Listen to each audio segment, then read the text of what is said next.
Hello, it's Jeanette and I'm based in the UK from my home studio, Far Forest Ceramics, and I have been doing some videos on my journey using the Airpen.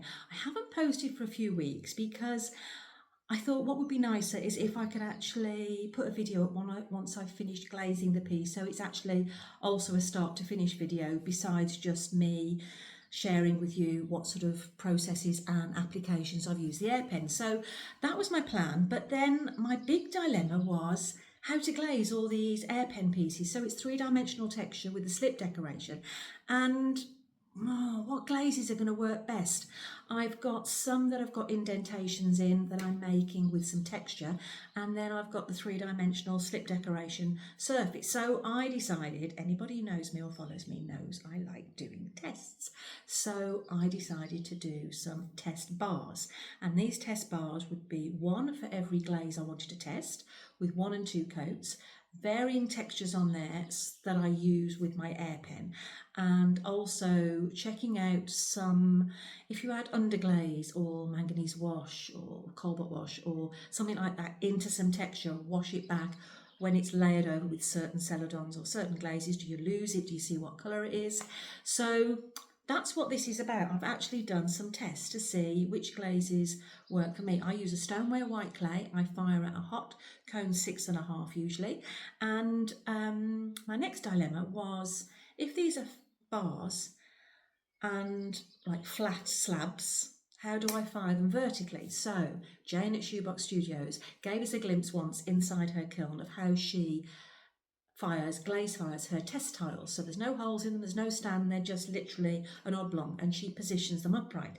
Now she has special triangular kiln props that she can use. We don't have triangular kiln shelves.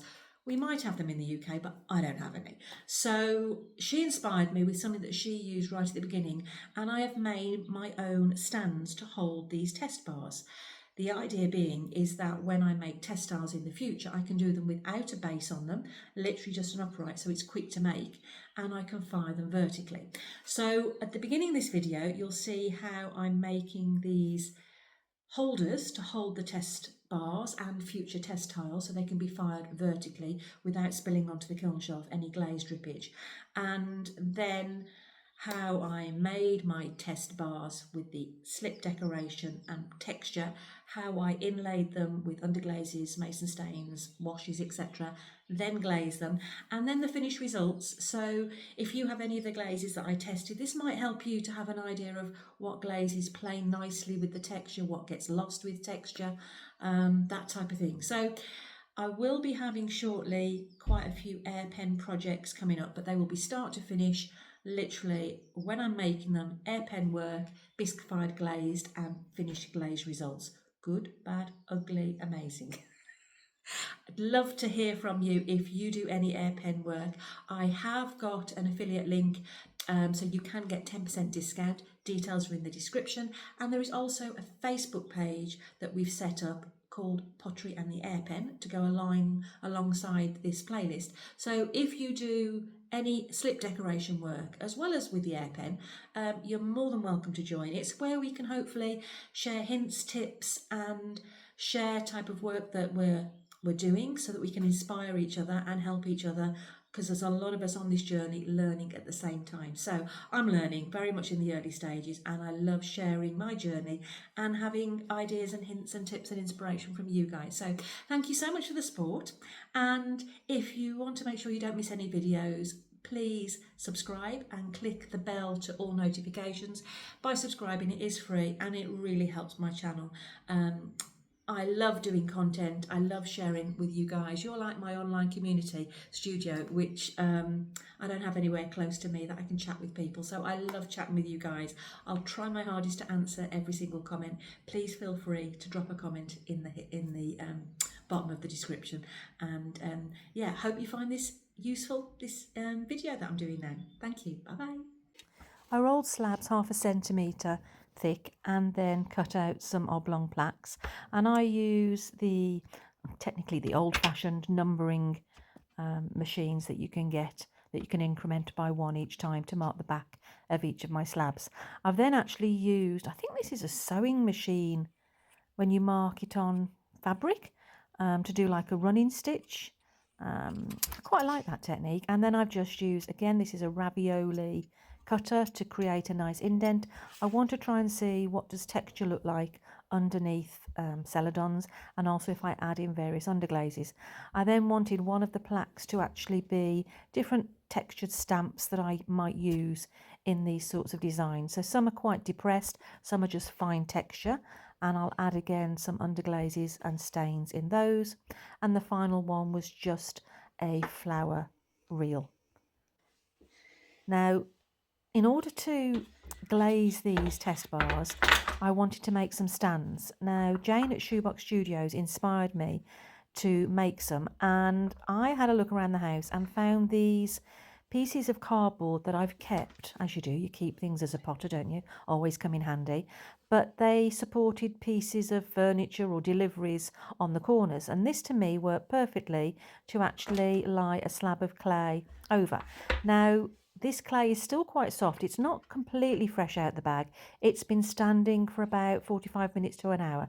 So it's still very pliable. And I compressed it against the cardboard 90-degree angle, which I think has helped me get the structure. Because these have all turned out really, I'm really pleased how they've turned out. I've lifted the edges and smoothed them down. I'm not paying too much attention to the edges at the moment because I'm going to lift this off the former and try and make it actually more upright. So you'll see now I'm pushing together and trying to make that as straight as possible and smooth the edges down, because the test bars are going to sit along that groove at the bottom. So my test bars, I should get 2 on each side vertically. And if any glaze drips, it will fall into that gully. And I will also, once these are bisqued, cover them in kiln wash. So I should get quite a few uses out of them. I've done, I think, 3 large ones and 2 small ones in the end. And you can see here my test bars fit quite neatly and vertically, and they don't touch. So of these test bars, I wanted to add texture that I tend to put on some of the pieces at the moment that I use my Airpen for. So I'm using a combination, first of all, of some sgraffito and again this like stitching tool, and I'll put some wash in those. And then I'm doing some Airpen techniques.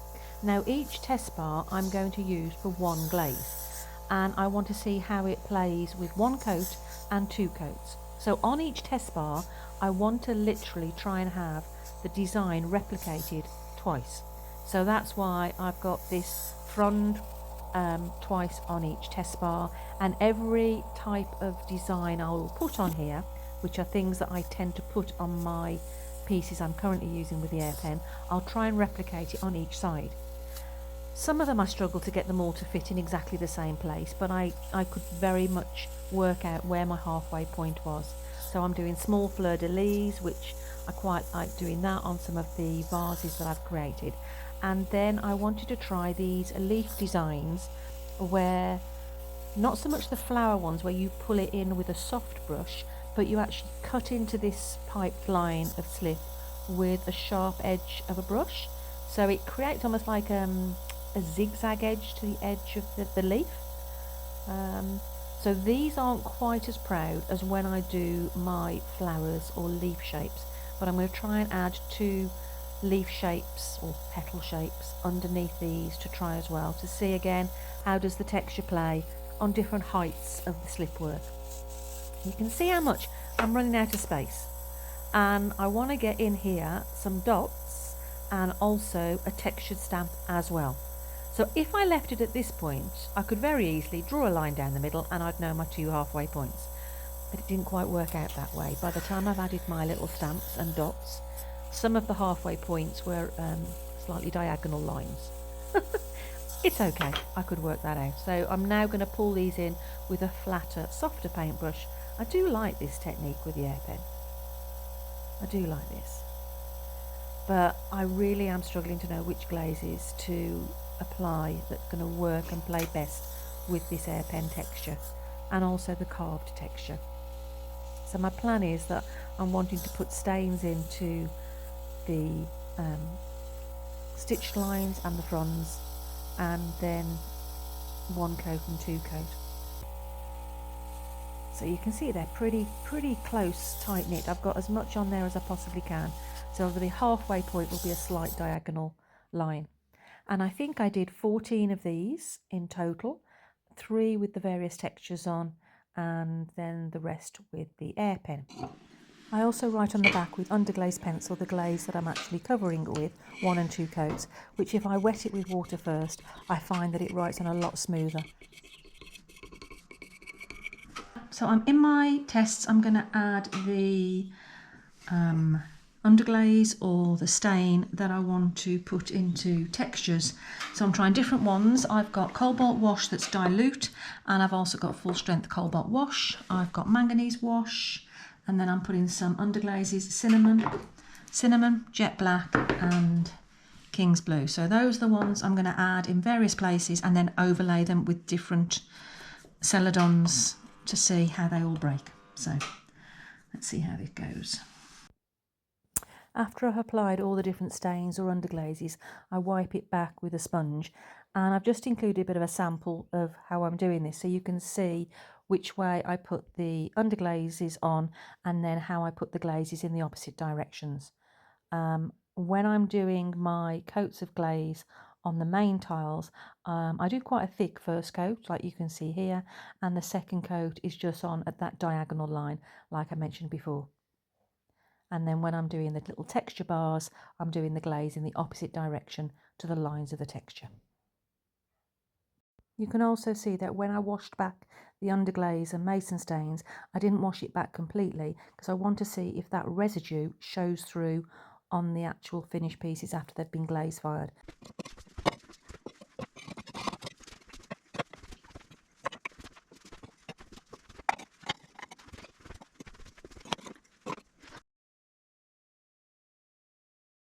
So these are just for texture. So this is my test bar, and I've just added texture, which I have put in the texture. I've either put, starting off, cobalt wash, black underglaze, manganese wash and King's Blue in a stroking coat, and I can honestly say I can't see any difference with those at all. I then went across this way with different glazes to see what did they show with texture. Light coffee at the top, going down to marigold, kimchi and sangria. And I've only done 1 coat of kimchi and sangria, and it's hiding it completely, so that's no good. Marigold 2 coats, beautiful. Coffee 2 coats, beautiful. So coffee, light coffee by Spectrum, and marigold by Amico. They're nice. Bottom 2, not even worth doing. I have this mug that's bisqued, and it's got the texture dotted lines in and the daisies. So I've got tests below of daisies, but as regards the zigzag line, I think these most likely will become done in a variation of marigold and weeping plum and maybe tonal. Might do a bit of mixing with them. We'll see what the texture looks like, but that's what I'm searching for that one. The other test is, this is not very good. Well, yes it is, it's eliminated some. So this is texture running across, and I've put in them different elements. I've put in whether it's manganese wash, cobalt wash with different degrees of intensity, few underglazes, cinnamon, King's Blue, black, but the bottom, which you can guess is rainforest, none of them look any different, in my opinion. Barely any difference at all. So I can use any of those. So this is Amico's Rainforest, which is 2 coats, beautiful on texture. This is Soft Aqua 2 coats, no, losing it completely. And this is Grey Opal by Mako, which, yes, you can see it, but it's not really lighting any fires. So Rainforest is very good for that type of texture. That's interesting to see.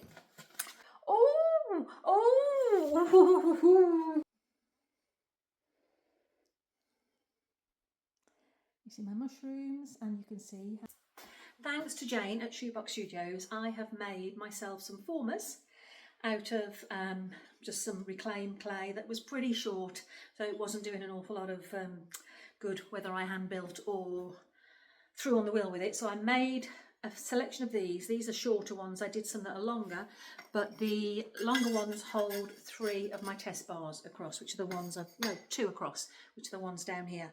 The idea being is that when I do the test bars, they can stand like this. So I've got the vertical for the runs, and I can get quite a lot in a small space. And it looks like they've worked very, very well. This test has more promise on here. So this is a texture flat surface I've done. So again, I have put various things in them. One is manganese, one is black underglaze, one is manganese wash, and one is diluted cobalt wash. So I think this is the cobalt wash because I can see some more blue in it. This must be the manganese wash, and I think this is black underglaze. I have then gone over them in stripes. On the left hand side, I have done Flux Blossom here, which, let me start off like that, Flux Blossom. So that works quite well. Then I have done Sand and Sea. Then in the middle, I've done Weeping Plum, which, as you'd expect, that gives a very nice result. Next to that is Soft Aqua. These are all 2 coats. 2 coats. Don't like the Soft Aqua, and the coffee, light coffee, 2 coats. I like that. So straight away, I've got some I definitely wouldn't touch, and others I know whether I want to do 1 coat or 2 coats on these. So that's kimchi. You can see on this side, I've just done 1 coat, and then the line, the halfway point is here, because that flower is from this side, that flower is that side. So kimchi, Spectrum's kimchi with 1 coat here. That's very nice, actually. I like the flower, the daisy.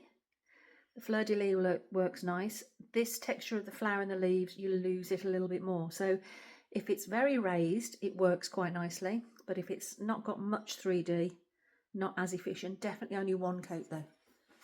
Is rose quartz. Again, quite matte, but works good with texture. I don't know if I like the patchiness of the rose quartz here. The flower has been lost on 2 coats, but on 1 coat it worked quite well. Definitely 1 coat is better for the texture, but I'm not sure. I don't like that at cone 5 or 5.5, but it's really showing well with the texture. I know all the celadons will definitely work, so I didn't want to go and run through all the celadons. I wanted to try some others that have given me some good results on texture. Ooh! But this is a celadon. And this is Weeping Plum. That's lovely. So it literally is working with 1 coat or 2 coats, as you'd expect, and I like that. So I'm going to play by doing some variations in colour, mixing marigold and weeping plum, like 1 to 2, to 50-50, etc, etc. Oh, now this is Amaco's Blue Stone, which I don't like, but I'd use that. Don't like it on 2 coats, which is this side. You can see the line about there. So that flower is the 2 coats. This part here is the 1 coat. But on 1 coat, I like that. I do like that, actually. I've just done some mugs. I think if I did those mugs in the 1 coat.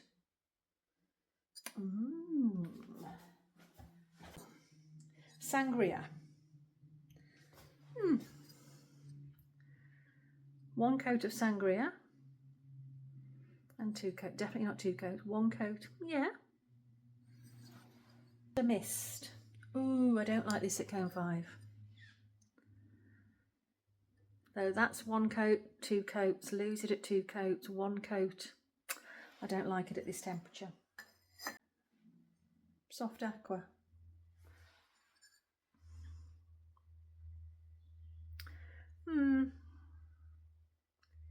Mixed on that one.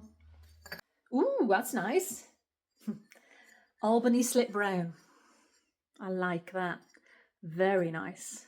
Maybe that would be nice for the mugs. Albany slip brown works good on the texture, works good with the dots. Maybe I don't even need to put anything into the dots.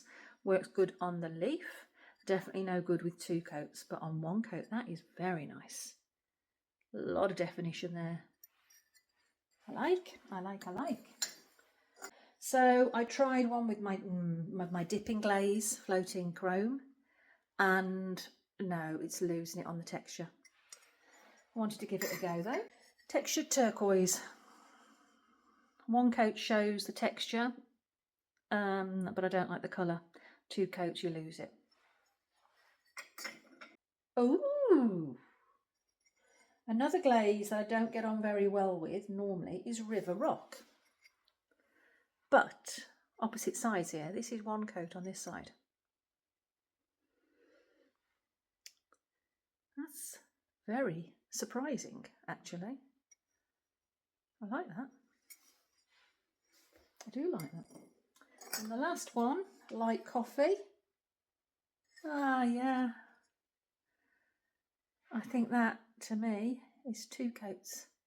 This is 2 coats this side. But 1 coat is fine as well.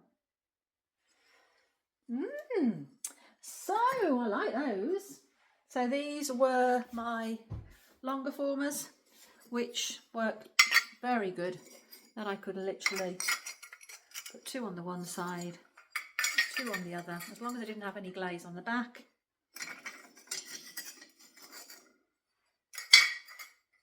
Yeah. Didn't take up much room in the kiln either.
So, what are my findings at the end of these tests?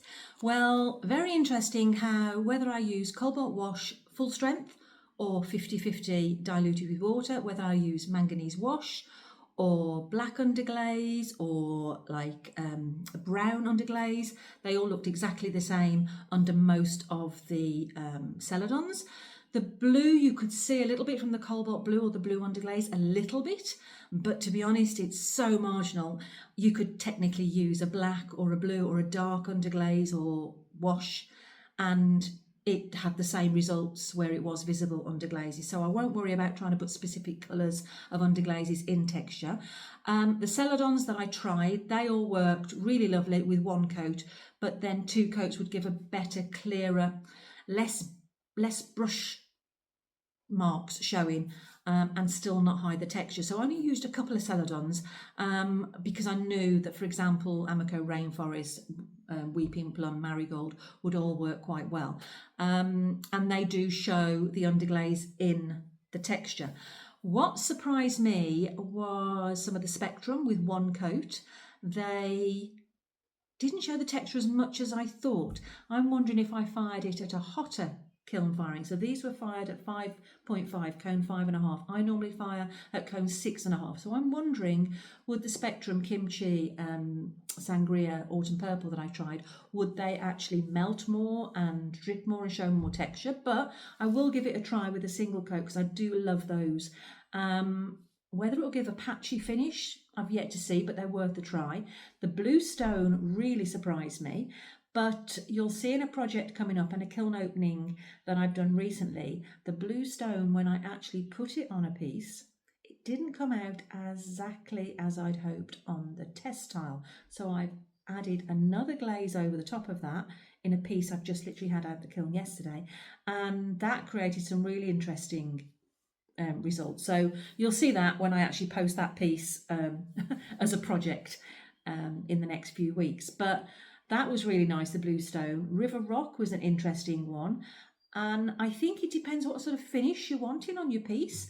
A lot of them show the texture, but you lost some of it. So I've learned a lot. I've learned specifically which glazes don't really work quite well with texture, which I'd actually would have tried on a piece, and then thank goodness I did a test, so I haven't wasted both that piece and that glaze on a larger piece. So very worthwhile doing. I might do it again with some other glazes because it's now making me think of some other glazes and maybe some with a combination. But I'm really pleased that I did it, and I think I'm going to stay at my cone 6.5 when I'm firing because I love the vibrancy and the meltiness of the glazes at cone 6.5. And Spectrum didn't froth too much for me at 6.5. It did when it reached 6.5, 7.5 accidentally, but I'd also done 3 coats at that point on a previous kiln firing. I'm waffling, but well worth doing the test. Hope you gain something from it, and you will shortly see some of my Airpen projects coming through with start to finishes based on the results of these tests. Because the minute these tests came out the kiln, I then did a glazing session and I glazed most of my Airpen projects, which have been sat on the shelf for about 4 to 5 weeks waiting to be glazed. So as soon as I can get the editing done, I'll get those Airpen projects coming up. And thank you. Thanks for joining me. Thanks for subscribing, hopefully. And if you haven't, just give that little click down the bottom. It is free, notifications set to all, and it really helps my channel. So thank you. See you soon. Bye bye.